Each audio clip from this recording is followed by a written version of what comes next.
Assalamualaikum warahmatullahi wabarakatuh. Sebelumnya perkenalkan, nama saya Ahmad Nasruddin Robli, kelompok 25, KKN Tematik Universitas Trunojoyo Madura, yang bertempat di Desa Bunga, Kecamatan Bunga, Kabupaten Gresik. Pada kesempatan kali ini, kita akan membahas mengenai pengetahuan ilmu ekonomi. Langsung saja, yang pertama mengenai pengertian ilmu ekonomi. Ekonomi berasal dari bahasa Yunani, yaitu oikonomia, di mana kata oikos memiliki arti keluarga atau rumah tangga, dan nomos memiliki arti aturan, peraturan, atau hukum. Jika digabungkan, oikonomia memiliki arti sebagai aturan dalam mengelola rumah tangga, sedangkan secara umum, ilmu ekonomi diartikan sebagai ilmu yang mempelajari tingkah laku manusia untuk memenuhi kebutuhan dan keinginan manusia yang tak terbatas, tetapi sumber daya yang ada terbatas. Selanjutnya yakni kegiatan ekonomi.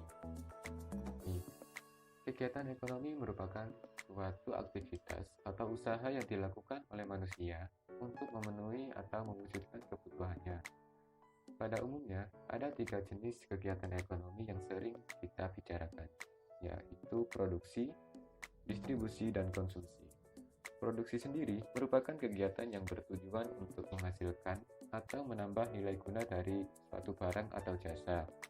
Sedangkan distribusi merupakan kegiatan menyalurkan atau memasarkan produk atau jasa agar dapat sampai ke tangan konsumen. Sedangkan konsumsi merupakan kegiatan yang dilakukan oleh konsumen yang berkaitan dengan penggunaan barang dan jasa untuk memenuhi kebutuhan mereka. Dalam kegiatan produksi juga dibagi lagi menjadi beberapa sektor, yaitu sektor primer, sekunder, dan tersier.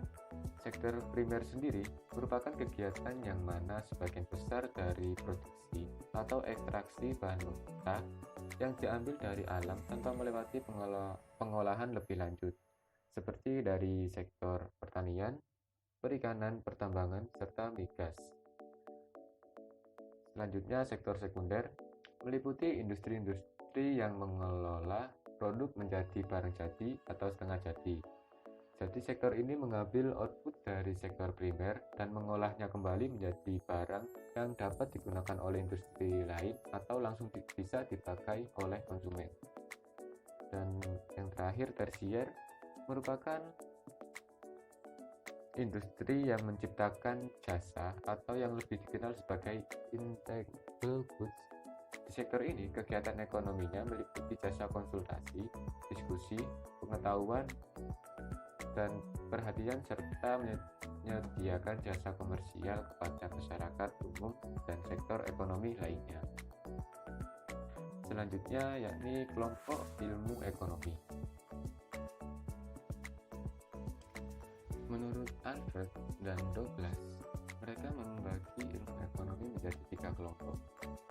Yang pertama yakni ilmu ekonomi deskriptif, di mana merupakan analisis ekonomi yang menggambarkan kondisi sebenarnya berdasarkan kondisi fakta dalam perekonomian. Yang kedua, ilmu ekonomi teori. Ilmu ekonomi teori ini merupakan analisis ekonomi yang berusaha menjelaskan, mencari pengertian, hubungan sebab akibat, dan cara kerja sistem ekonomi.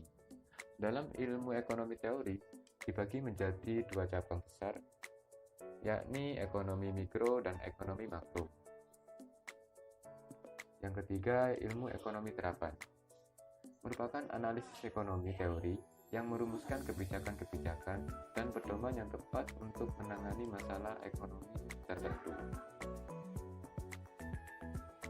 Terima kasih dan semoga bermanfaat. Sekian dari saya. Wassalamualaikum warahmatullahi wabarakatuh.